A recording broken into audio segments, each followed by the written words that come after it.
Misy nefa tiako zareo amindreo satria zany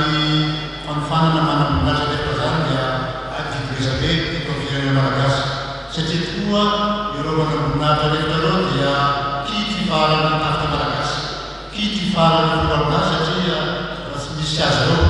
dia tsy miampita any amin'ireo miaraminan-dalana ny baiko izay ampidinina ireo mpitarika rehetrarehetra manomboka any amin'ny état-major général zany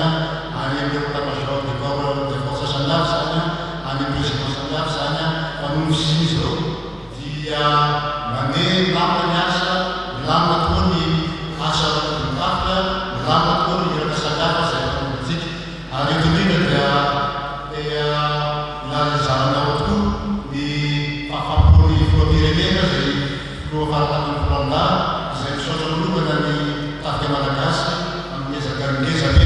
ezaka makadiry izay ataonareo teo amin'ny famonjena ny otraboina noho ny morambe zay mikija teto amin'ny faritra maro teto Madagasikara ary isan'izany tokoa dia metatsika ny amin'ny CRCF misy zany sergent chef Nelson avy amin'ny région militaire numéro 4 ohatra izay lasa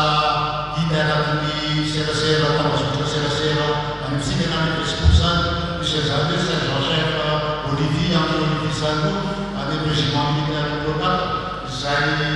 lasa héros ato amin'ny tafika malagasy eo amin'ny fanaovana ny asany tokoa amin'ny famonjena ny otrabony reny mendrika tena koa reny olona reny satria hitanareo fa maro ny mahefo avy amin'ireo manam-boninahitra rehetra reo ary vanenakeko da laza tamiko ny lehibe état-major général misy aza ny sergent chef naminay amin'ny zone rurale de la militaire de sécurité point Wenceslas zay izay nanomenegna iverovana ny vahoaka malagasy iverovana ny sy ny fananana